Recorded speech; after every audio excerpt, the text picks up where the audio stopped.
It's me, and this is my web of life. Hi, my lovely friends, followers and non-followers. অনেকদিন ধরেই ভাবছিলাম, বেশ কিছুদিন হয়ে গিয়েছে কোনো ডেইলি ব্লগ শেয়ার করা হচ্ছে না। তো এই তো র্যান্ডম একটা ব্লগ, একটু ঘোরাঘুরি।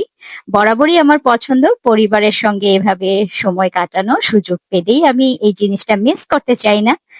আর যতটা আসলে বাজেট ফ্রেন্ডলি ভাবে ট্যুর দেওয়া যায় আমার কাছে সেই জিনিসটাই অনেক বেশি ভালো লাগে।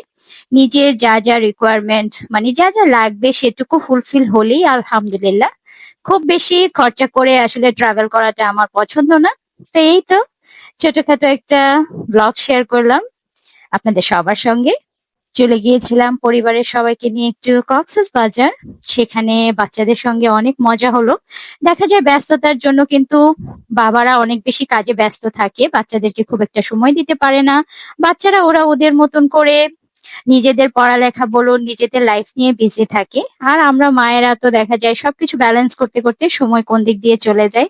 কিন্তু আসলে মাঝে মধ্যে যেটা হয়, এভাবে খুব ক্লোজ ফ্যামিলি টাইমটা কাটানো অনেক বেশি ইম্পর্টেন্ট। বিশেষ করে মানে যারা বাবারা আছেন, বাবাদের সান্নিধ্য অনেক বেশি প্রয়োজন সন্তানদের জন্য। এটা এখন একটা গবেষণায় উঠে এসেছে এবং এটা নিয়ে বেশ কিছু কথাও হচ্ছে। বাবারা সন্তানদেরকে সময় দিলে সেই বাচ্চারা অনেক বেশি আত্মবিশ্বাসী হয়ে ওঠে। হ্যাঁ, কথাটা কিন্তু একেবারেই সত্য। তো এই তো রুমটা চলে এসেছি রুমের মধ্যে। রুম যেটা হয় মানে ফ্যামিলি সুইট গুলো আমার সব সময় পছন্দ থাকে। এখানে আপনার সবকিছু যা যা আপনার রিকোয়ারমেন্ট সেটুকুর মধ্যে বাজেটের মধ্যেই হয়ে যায়। রিজনেবল প্রাইজের মধ্যে যা যা আপনার প্রয়োজন সেগুলো ফুলফিল হলেই তো হলো। খুব বেশি আসলে আমার ওরকম ভালোও লাগে না। মোটামুটি এখানে ক্লজেট আছে, গরমের জন্য এসি টেসি সবকিছু সুবিধা আছে। এখানে বসে চা খেতে পারবেন, মানে ঘোরাঘুরির পরে যখন রুমে আসবেন একটা নিজের একটা ঘরের একটা ভাইব পাবেন আর কি। তো এই জন্য বরাবরই আমার পছন্দ ফ্যামিলি সুইটস গুলো। আর মেস গুলোকে একটু ইগনোর করবেন। আসলে যেটা হয় ট্যুরে গেলে ঘোরাঘুরির পরে এসে দেখা যায় এখানে ওখানে জামা কাপড় বাচ্চারা ছড়িয়ে ছিটিয়ে রাখে। আর একটু বৃষ্টি হয়েছিল, তা একটু বৃষ্টিতে ভিজে এসে এখানে সবকিছু ছড়িয়ে রেখে দিয়েছে আর কি। তো যাই হোক, ইগনোর করবেন এই মেস গুলোকে। বেশ সুন্দর একটা পরিবেশ, পরিবারের সবার সঙ্গে মিলে কাটাতে খুবই ভালো লাগে।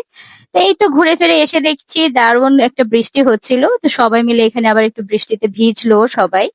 তো ভিজে চলে গিয়েছিলাম রুমের মধ্যে, যে একটু কফি খেলাম বানিয়ে। বাচ্চারা ওদের মতন করে ওরা টিভি দেখছিল। তো এই ফাঁকে ভাবলাম আমি একটু ভিডিওটা শুট করে নিই, জাস্ট মেমোরি করে রাখার জন্য, আর কিছুই না। বেশ ভালো একটা সময় কেটেছে এবং এই ট্যুরটা খুব দরকারও ছিল। বাচ্চাদের সঙ্গে নিজেদের একটা যে মানে কি বলবো প্রাইভেট একটা ফ্যামিলি টাইম, সেই জিনিসটা অনেক বেশি মিস করছিলাম। এবং কাটানোটা আমার মনে হয় প্রতিটা পরিবারেরই উচিত। আর সবচেয়ে যে বড় ব্যাপারটা আমার ভালো লেগেছে যে এখানে প্রাইভেসিটা মেনটেন করা যায়। এই যে পুল সাইডটা ছিল এখানে, এখানে আপনার অন্য কেউ ছিল না। আমরা খুব মজা করেছি, বাচ্চারা ফান করেছে। বাবা সাঁতার কাটা দেখে তো ওরা বেশ হ্যাপি এবং নিজেরাও সাঁতার কাটার জন্য ট্রাই করছিল।